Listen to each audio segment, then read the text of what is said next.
again, you see here, I have to, I have to be honest that my personality is prepared in advance, right? So this is who I am, and that's why, you know, my first instinct will be to say, yes, obviously you have to prepare in advance, right? Now, but that's why I said, you know, we have to pay attention. I have to tell you that for me, as my personality is organized in advance, this is for me the right thing to do. Having said so, right? Having said so, the image that I give to my clients is that as long as you walk alone in the street or wherever you walk, right? Then if you want to change direction immediately, right? You could change direction immediately. You're alone and you decided you change direction.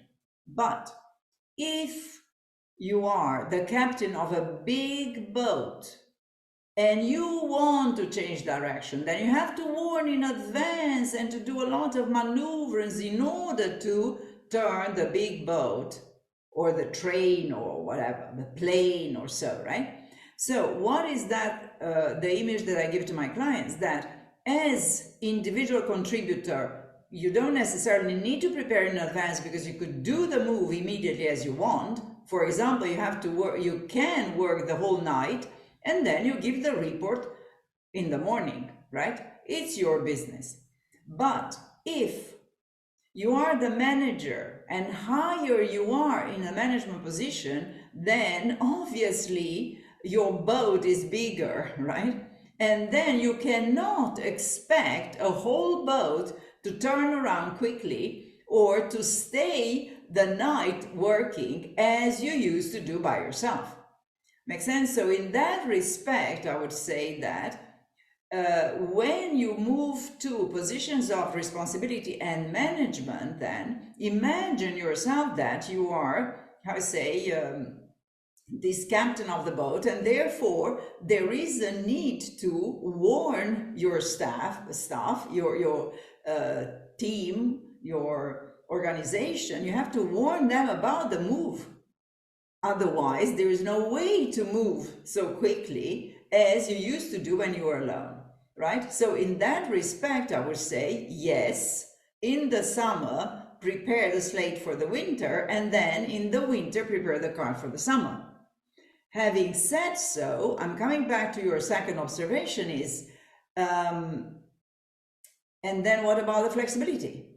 Well, then what you have to have on top that preparation in advance, and let's say this planning that you have done, you have to stay alert, right? It's like open to other possibilities, because it might be that the decision you took months in advance is not appropriate, is not relevant anymore. So there is so let's say if you want to close this, yes, I would say do prepare in advance, and higher you are in the organization, that means bigger your team is, more you have to prepare in advance. Having said so, there is an element of flexibility in your decision making or in your implementation that you have to keep into consideration, because it might be that even though your decision was well thought through at that moment, it is not anymore relevant, appropriate, and then successful at a certain point in time. So you have to have the flexibility of changing direction if the reality demands so. Let me close with the image that comes to my mind, which is that indeed you prepared in advance, right? You did your slide for the winter. But if it doesn't snow, for God's sake, check the reality and then go back to the cart, even though the cart was prepared for the summer.